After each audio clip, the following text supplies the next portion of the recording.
Hey, it's Shana Meyerson with YOGAthletica in Los Angeles, California. Yeah, I got a skeleton or two in my closet, but I also have a whole lot of mats, over 100 of them, in fact. Stay tuned. Let's find out which one is best for you. Today I'm reviewing, hands down, my favorite yoga mat. No pun intended. The Manduka PRO. I've got 3 of these puppies, one that's always in my car for when I'm going from class to class. This is Manny. He is a man of the people. This is the one my students use until they buy their own Manduka mat. All of my students buy their own Manduka mats. And of course, Maddie, the star of the show and my best friend since 2001. Nobody uses Maddie other than yours truly and that one time you might have seen when I let my mom use him. But that is all, folks. Maddie is actually vintage 2001. Now let me say, this is a completely unpaid endorsement. Manduka neither knows that I'm doing this, nor do I assume they care. I am just doing this as a public service announcement because I have been given every single yoga mat under the sun. I've tried them all, and I can tell you that the Manduka PRO, not the PROlite by the way, the Manduka PRO is the Rolls Royce of yoga mats. You need this, and I'm about to explain exactly why. Let's start with the basics. For those of you who practice yoga on the level that I practice yoga, meaning a lot of inversions, a lot of jumping into inversions, arm balances, and all sorts of crazy stuff, one of the job hazards is if you have a yoga mat that doesn't have appropriate stickiness on the bottom of it, so that particularly like if you're jumping into a handstand, sometimes your mat will slide across the room. Yeah, that could mean certain death. Or sometimes if you do a pose, let's say you're in a weird position, you wind up doing a down dog with your hands off the mat, your feet on the mat could slide out from underneath you. And I'm going to show you something about the Manduka mat, and I'll tell you something funny. The 2001 did not have this feature, but Manduka yoga mats have this traction stuff on the bottom. You see, it looks like little dots. Now, some people are confused. They think that the traction goes on top. It doesn't. It dots down. That's one of the things that stops your mat from sliding. Beautiful pattern on top. Doesn't that make sense? If you're gonna make a beautiful yoga mat, of course you're gonna put the beautiful part on top. Don't be confused, folks. Okay, regardless, even the old Manduka does not slide. So that is super important for your life and your limbs. So if you are practicing and care about life and limb, make sure you have a yoga mat that does not slide. Now, sort of in the same vein, a Manduka mat does not bunch. Now, you'll see this a lot in poses like Pincha Mayurasana. I'm going to make this bunch. I'm going to go out of my way to do this, but that people do Pincha Mayurasana, I don't even know if I actually can. As their hands come in, their mats will do something like this. Which, by the way, quick tip on Pincha Mayurasana, it's an arms parallel pose. If your hands are coming in, which would cause it to bunch, you really want to fight the power on that one and try to keep the arms parallel. You can see my Pincha Mayurasana video for more explanation on that. Regardless, even if you can stay in your Pincha with your forearms parallel, their tendency is still going to be pulled in. Now, on the Manduka mat, you'll be able to keep your arms in the proper position, but on other mats, the mat will bunch underneath you and you literally will not be able to keep the arms or other body parts in the proper position.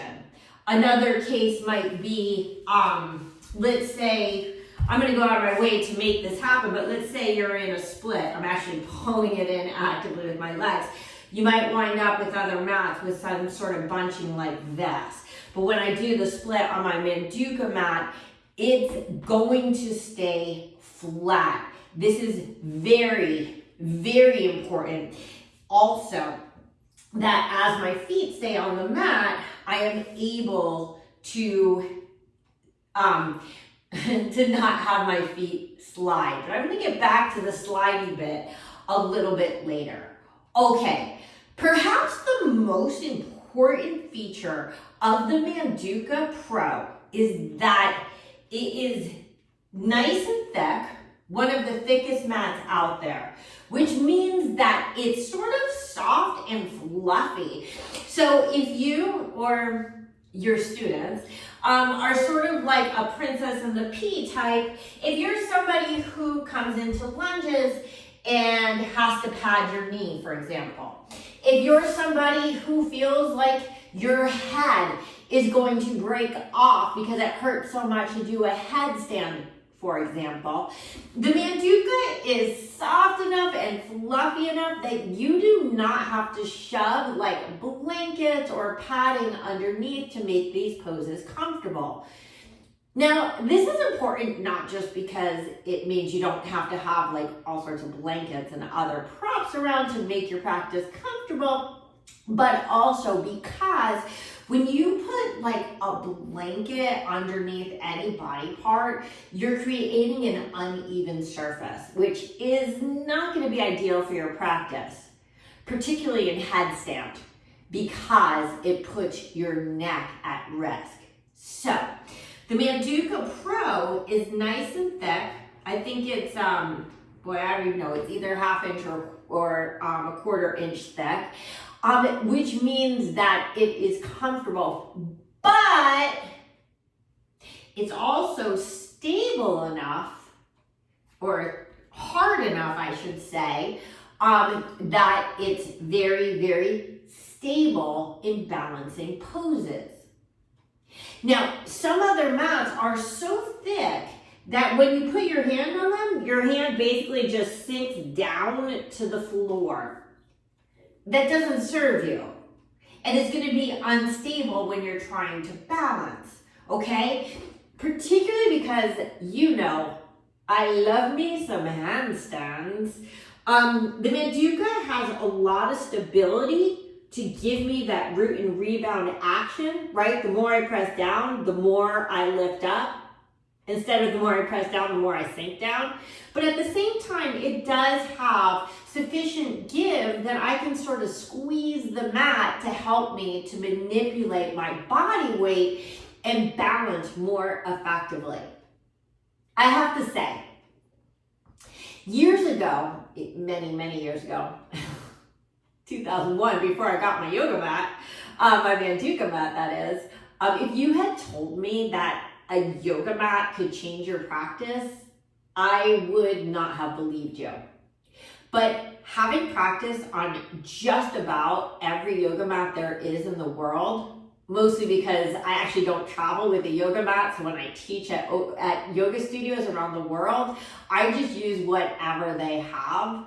I've been at over 200 yoga studios, so you can imagine how many different mats I've tried, and they all leave me saying there's no place like home. I must get back to Maddie. Listen, guys, this mat is absolutely indestructible. Some mats, like they'll start to sort of like peel or chunks will come out of them, particularly if you're like a jumper. If you jump from down dog to handstand, that traction of pressing into the ground can start shredding your yoga mat. Look, Maddie is 23 years old and good as new. By the way, why am I reviewing a 23-year-old mat? Obviously, you're not going to get a 23-year-old mat because the new Mandukas are the same as the old Mandukas. And with the one difference, two big differences. One is they have the dots on the bottom, which helps it to not slide more, particularly if you're in like a very sweaty class, where there might be condensation on the floor. And the second thing is that it has the logo on it, like printed on it, so you'll always know you're in a Manduka mat. And actually the third thing is that it comes in like cool colors and patterns now, which it doesn't anymore. But Maddie, let's get back to Maddie. Why do we care that this guy is indestructible? It doesn't stretch, it doesn't bunch, it doesn't shred, because the Manduka yoga mat actually comes with a lifetime warranty. A lifetime warranty. So even though, listen, it's not an inexpensive mat, it's depending, you could usually get them on sale actually at Manduka.com, but they're somewhere in the vicinity of $120 to $180 depending on where you get it from. But keep in mind, it is the only yoga mat you're ever going to have to use because it comes with a lifetime warranty. So how many mats have you already burned through? The answer is in the question. Oh, and hello, environmentally friendly people. I know that a lot of people say, oh, but it's not biodegradable. Okay, let's take the most biodegradable mat in the world. How long do you think that mat takes to biodegrade? Also, how many of you burned through?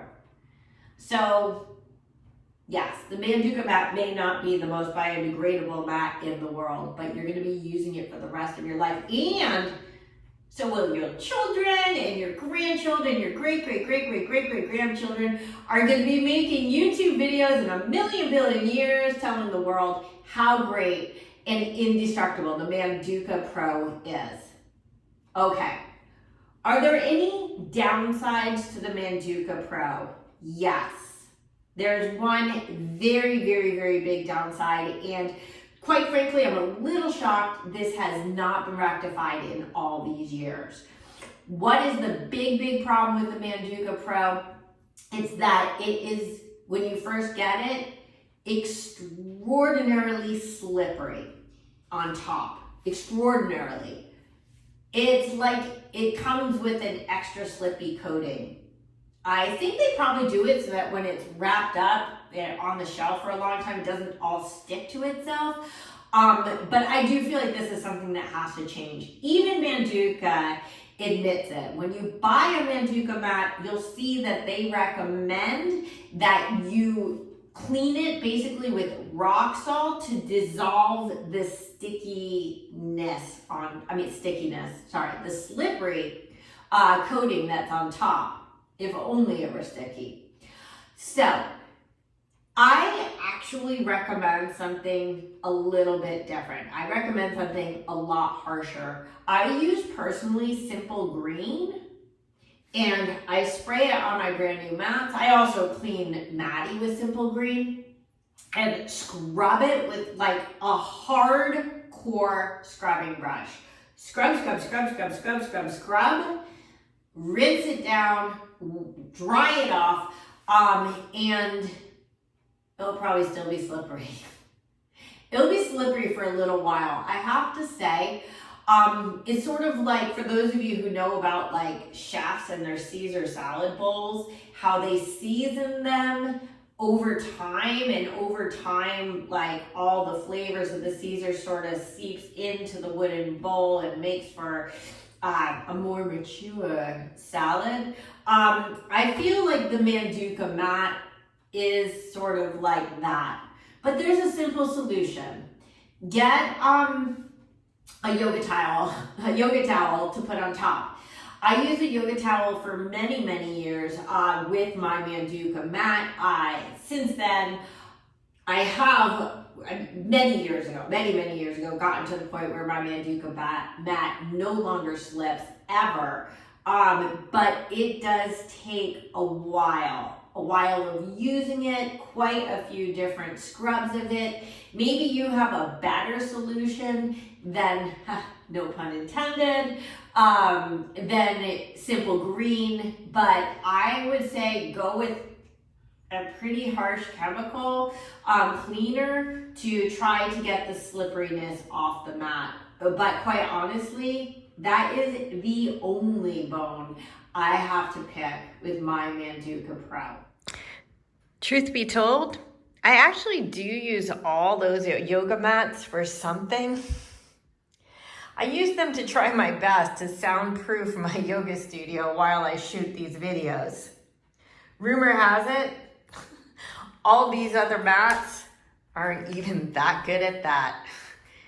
My final analysis, go Manduka or go home.